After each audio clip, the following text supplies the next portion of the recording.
आनंद समुद्र, प्रेम समुद्र, ज्ञान, वैराग्य, भक्ति, ऐश्वर्य, अनंत शक्तियों के स्वामी प्रभु श्री कृष्णचंद्र जो अर्जुन जी को निमित्त बनाकर ऐसा अमृतमय उपदेश कर रहे हैं जो श्रद्धा विश्वास पूर्वक श्रवण किया जाए, मनन किया जाए और जीवन में उतारा जाए तो इसी जन्म में समस्त कर्म बंधनों से मुक्त होकर मुनिजन वांछित परम हंसों का एकांतिक रस उपासक प्राप्त कर ले, जहां किंचन मात्र भी कोई द्वंद्व नहीं, कोई दुख नहीं, कोई भय नहीं, कोई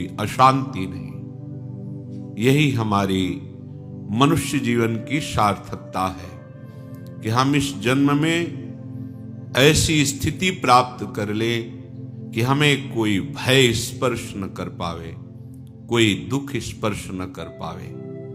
ये तभी हो सकता है जब तक हमारा संसार का चिंतन रहेगा, तब तक आप निर्भय, निश्चिंत, निशोक नहीं हो सकते। तो श्री भगवान कह रहे हैं, युञ्जन् एवं सदात्मानं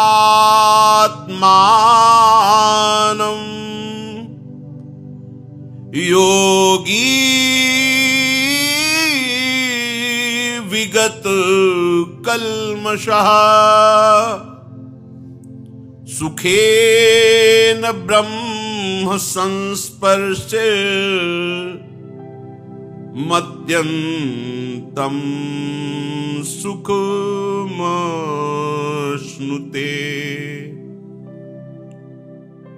जो उपासक अपने आप को प्रतिपल सदा परमात्मा में लगाता रहता है, वो पाप रहित हो जाता है। पाप रहित हुआ योगी सुखपूर्वक ब्रह्म संस्पर्श को प्राप्त होता है, ब्रह्मानुभूति को, भगवदानंद को प्राप्त होता है। वो देख पाता है कि अपने हृदय मंदिर में ही प्रभु विराजमान है। केवल भावना नहीं, वो अनुभव करता है, वो देखता है, वो प्रभु से बातें करता है, वो प्रभु के साथ प्रतिपल रहता है। पर आवश्यकता है अपने आप को सदा आराध्य देव में लगाना। आगे की बात हमें नहीं सोचनी, वो अपने आप स्थिति आ जाएगी। स्थिति लाने के लिए हमको ये अभ्यास करना है कि जो हमारे अभ्यास में बस गया है संसार, संसार के भोग, मान, प्रतिष्ठा, संसार के रिश्ते नाते, शरीर के लाभ हानि, सुख दुख, मान अपमान, इन सबके चिंतन अभ्यास को भगवत चिंतन के अभ्यास से हमें काटना है। यही साधना है, यही हमारे जीवन की सार्थकता है कि हम अपने सांसारिक चिंतन में लगे हुए मन, बुद्धि, चित्त, अहम को आराध्य देव के चिंतन के द्वारा सब समाप्त कर दे, लय कर दे। कोई अन्य चिंतन हमारे हृदय में होने ही नहीं पाए। इसके लिए सबसे पहले उपासक को यह देखना है कि हम भगवद आश्रित हैं। हमारा लक्ष्य प्रिया प्रीतम का निरंतर भजन है और हम ऐसे दलदल में फंस चुके हैं कि निकलना बहुत कठिन है। तो हम जहां हैं, जो भी हैं, जैसे भी हैं, प्रभु के लायक हैं, ये बात समझ लो। भगवत प्राप्ति के लायक हैं। ऐसी निराशा तो कभी हृदय में ना आने पावे कि मेरे को क्या प्रभु मिलेंगे। नहीं, ये आप इसलिए सोच रहे हैं कि आपको प्रभु से अपना संबंध जो है पता तो है सबको कि हम सब प्रभु के हैं, पर स्वीकार नहीं करते आप। पता तो सबको है कि कोई है ऐसा एक मालिक जो पूरे जगत का भरण पोषण कर रहा है, विश्वंभर, जो सबको प्रकट कर रहा है, सबका लय कर रहा है, जो विद्या और अविद्या दोनों का स्वामी है कोई ऐसा भगवान, है कोई ऐसा ईश्वर, और हम उसी के हैं। बस स्वीकृति ना होने के कारण हमें लगता है हम जैसों को भगवान कैसे मिलेंगे। वो हमारे अंशी हैं, हमारे पिता हैं, हम सब उनके हैं, उनके अंश हैं। हमारा सिद्ध अधिकार है उनको प्राप्त करना। साधना केवल इसी बात की है कि ये हम स्वीकार करें कि वो हमारे हैं। ये हमारेपन, ये अपनापन, ये मैंपन हम गलत जगह प्रकृति में लगा दिया और परमात्मा से विमुख हो गए। अब साधना करनी है, उपासना करनी है, तो इसको पहले बदलना होगा।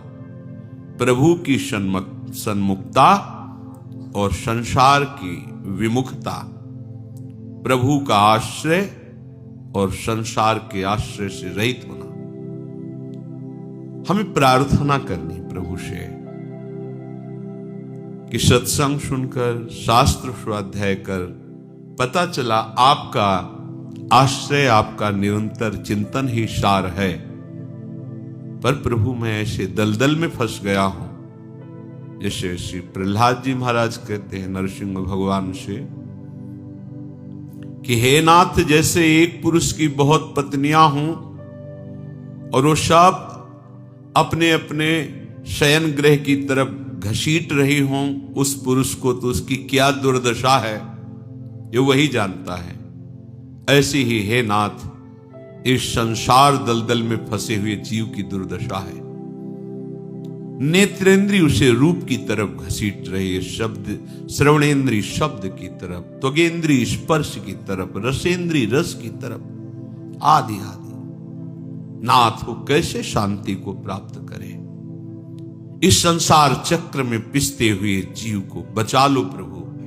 प्रहलाद जी प्रार्थना करते हैं। उपासक आर्त भाव से प्रभु को पुकारे, हे प्रभु मैं अपना आत्मसमर्पण करता हूं। ये नवी भक्ति है, आत्मसमर्पण। जैसा भी हूं आपका हूं, आप हमें स्वीकार करें, आप हम पर कृपा करें।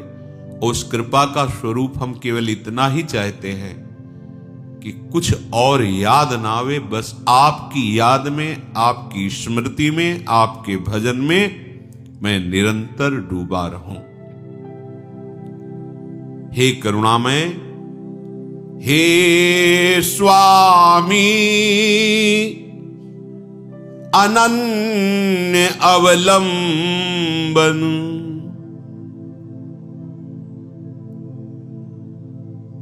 हे मेरे जीवन आधार,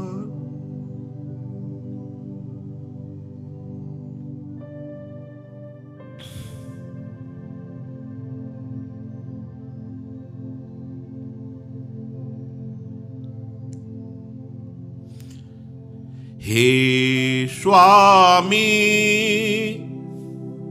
अनन्य अवलंबन, हे मेरे जीवन आधार, तेरी दया अहेतुक पर निर्भर कर आन पड़ा हूं द्वार। जाऊं कहां जगत में तेरे सिवा, न शरणद है कोई। भटका परख चुका सबको, कुछ मिला न अपनी पत खोई, रखना दूर रहा कोई ने मुझसे नजर नहीं जोड़ी, भला किया यथार्थ समझाया, सबकी मिथ्या प्रतीति तोड़ी, हुआ निराश उदास गया विश्वास, जगत के लोगों का प्रगट हो गया भेद सभी, रमणीय विषय सुख भोगों का। अब तो नहीं दिखता मुझको तेरे सिवा सहारा, और जल जहाज का कौवा जैसे पाता नहीं दूसरी ठोर। हे करुणा कर करुणा कर सत्वर, अब तो दे मंदिर पट खोल, बाकी झांकी नाथ दिखाकर, तनिक सुना दो मीठे बोल। गूंज उठे प्रत्येक रोम में परम मधुर यह दिव्य स्वर, हर तंत्री बज उठे साथ ही मिला उसी में अपना स्वर। तन पुलकित हो सुमन जलज की, खिल जाए सारी कलियां, श्री चरण मृदुल बन मधुप उसी में करते रहे रंग रलियां। हो जाऊं उन्मत्त भूल जाऊं तन मन की सुधि सारी, देखूं फिर कण कण में तेरी छवि नव नीरद घन प्यारी। हे स्वामिन तेरा सेवक बन, तेरे बल होऊं बलवान, पाप ताप छिप जाए ओ भयभीत मुझे तेरा जन जान। पाप ताप सब छिप जाए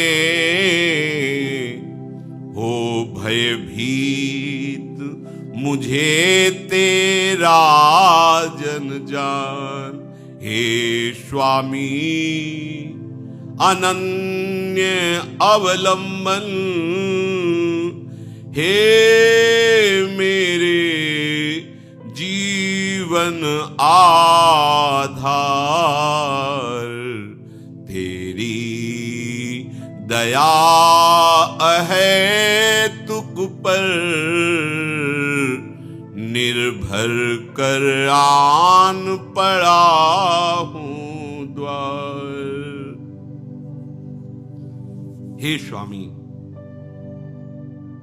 मैं पूर्ण रूप से अपने आप को आपके श्री चरणों में समर्पित करता हूं। ये भी आपकी अहेतुकी कृपा से मुझे पता चला है।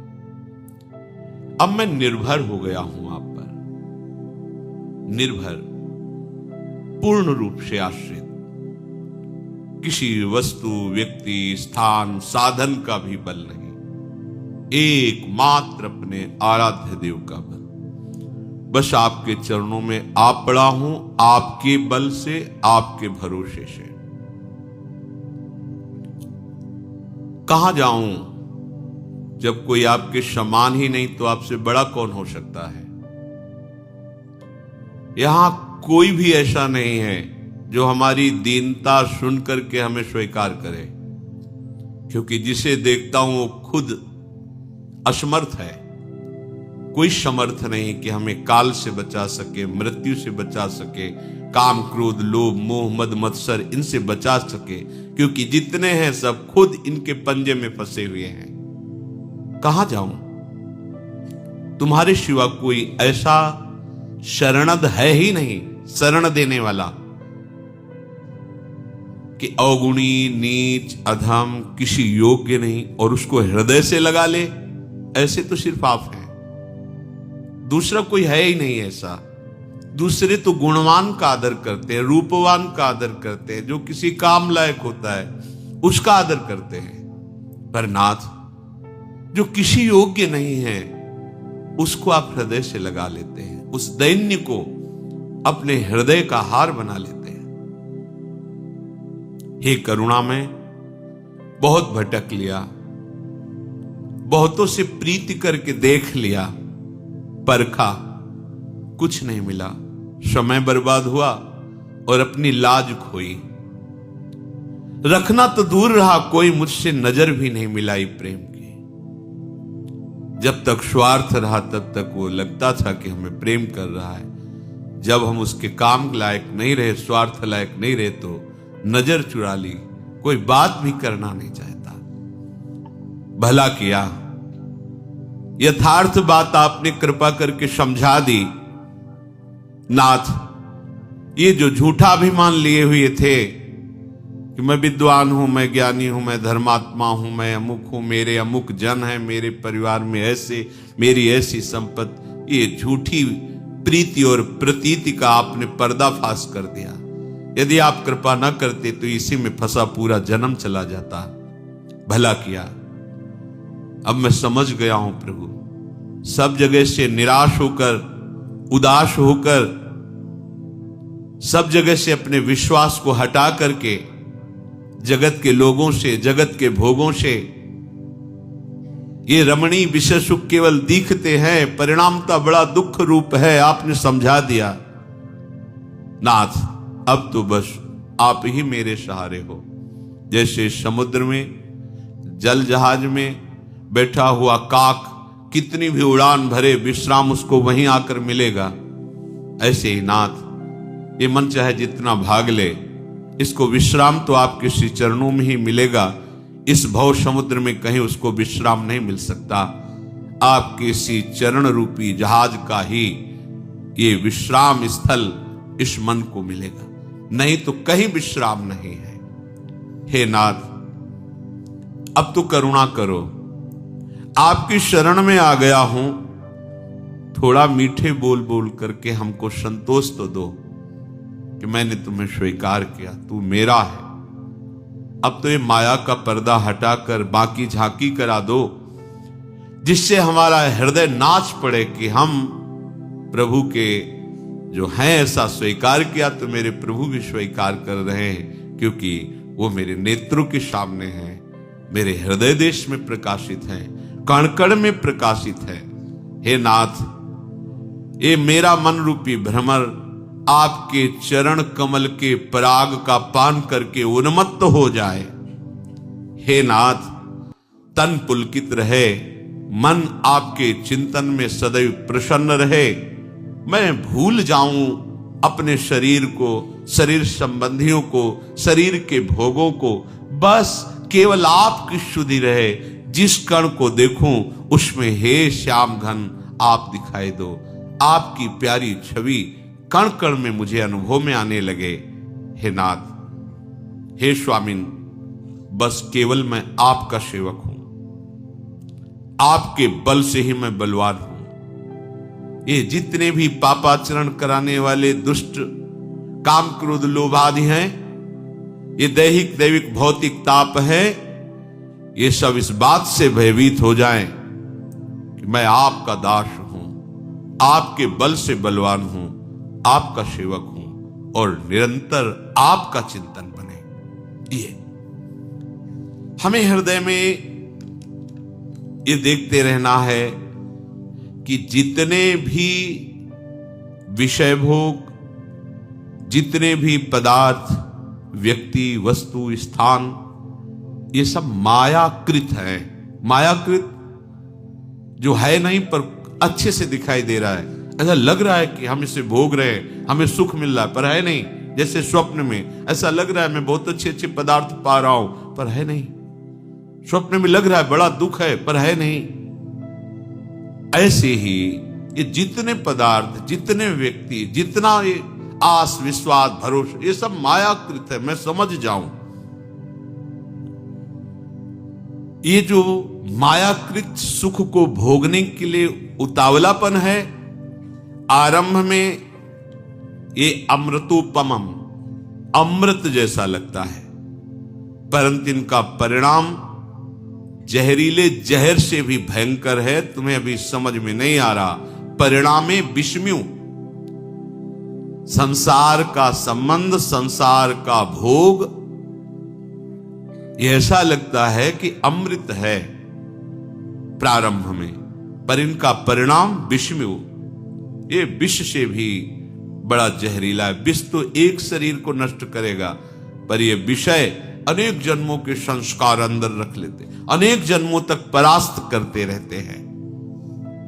साधक को, उपासक को चाहिए कि देखे हृदय में कि हमारा आत्मसमर्पण प्रभु को है या भोगों को है। किसी भोग का, किसी व्यक्ति का, वस्तु का, स्थान का आश्रय है या प्रभु का।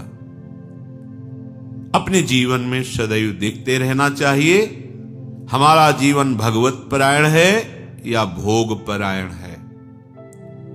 उपासक और विषयी बड़ा भेद होता है, साधक और विषयी बड़ा भेद होता है।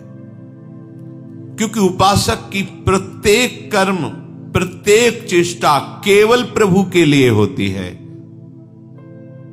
ध्यान दीजिए, उपासक और विषयी, इनमें बड़ा भेद है।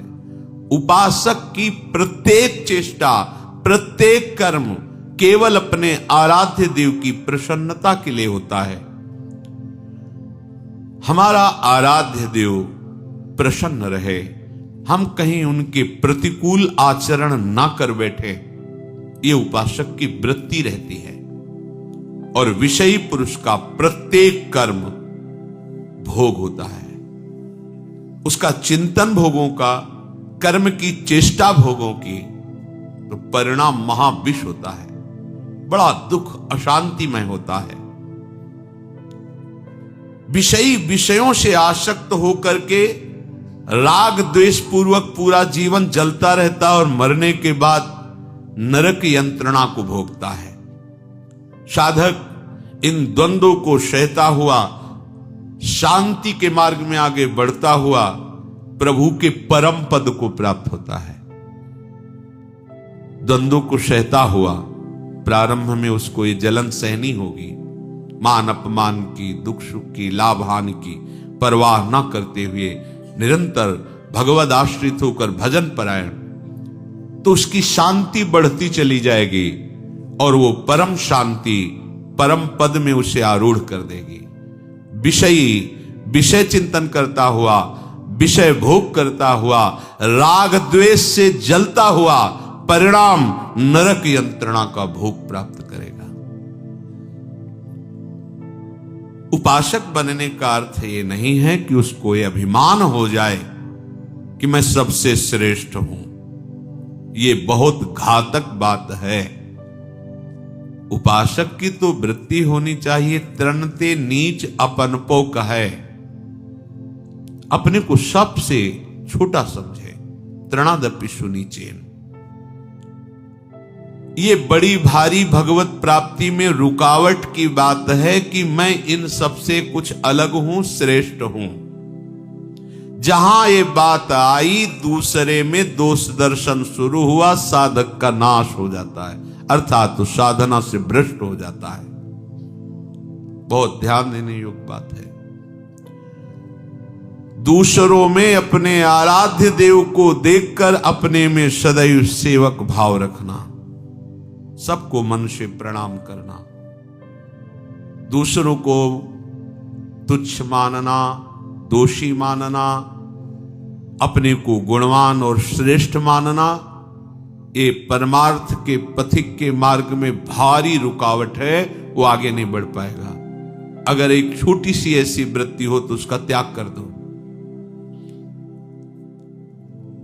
सब में प्रभु हैं, वो स्वांग कर रहे हैं, कहीं अच्छे का कहीं बुरे का। आप स्वांग के दृष्टा हैं, आप उसको देखिए, स्वांग को स्वांग की तरह देखिए कि ये जो सामने दुराचारी का स्वांग कर रहा है, ये दुराचारी नहीं है। इस माया नाटक मंच पर मायापति ही ऐसा नाटक कर रहा है। इस स्वांग कर रहा है, कभी वाराह का, कभी कच्छप का, कभी नरसिंह का, कभी राम कृष्ण, विविध रूपों, और फिर चराचर जगत का। ये वही स्वांग कर रहा है। दूसरा, वो अपने आप से अपने आप का विस्तार कर लेता है, अपने आप में अपने आप को समेट लेता है। इसलिए सबको प्रणाम करो।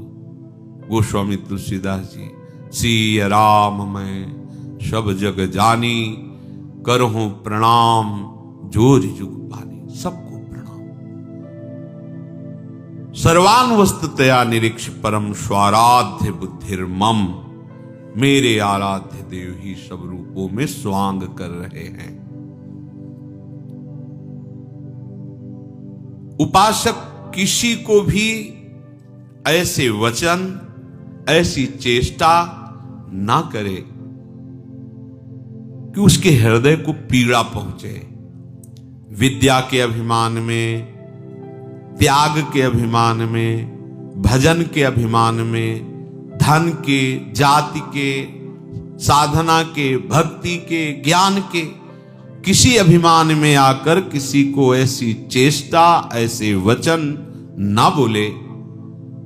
परुख वचन कबहु न कहाई, कि वो अंदर से दुखी हो जाए और सोचे कि मैं किसी योग्य नहीं हूं ना, इसलिए तो बड़े हैं इसलिए गए आप। अगर वो हृदय से दुखी हो गया तो वहीं बैठे हुए हैं प्यारे, उनको ताप पहुंचेगा, उनको ताप पहुंचेगा तो आप सेवक कहां रहे, उपासक कहां रहे। अपने आराध्य देव को कष्ट पहुंचा रहे हैं, उनके प्रतिकूल चल रहे हैं, तो आप उपासक कहां रहे। सावधान। भजन करना कठिन, करके बचाना कठिन, बचा के पचाना कठिन। पच गया तो सिद्ध हो गए।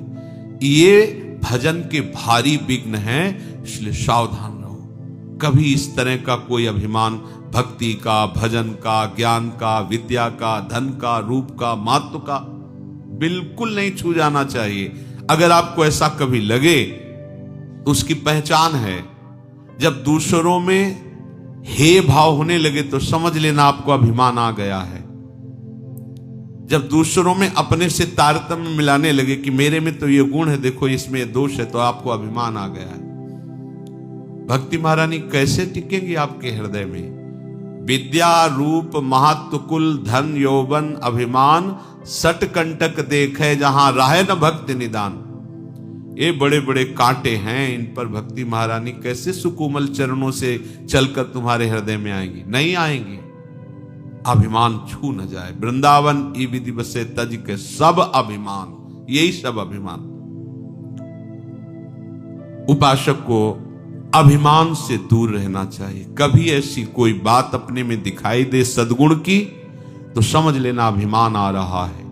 प्रभु को पुकारो कि नाथ संभालो, ये अभिमान आ रहा है, वही ठीक कर देंगे।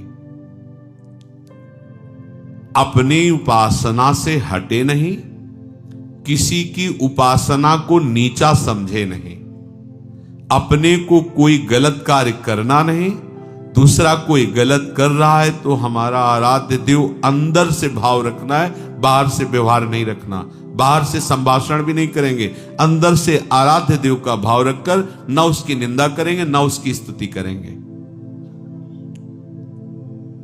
नाली के कीड़े में, कुत्ते में, देवता में, सब में हृदय मंदिर पर बैठे हुए उपासक अपने आराध्य देव को देखता है।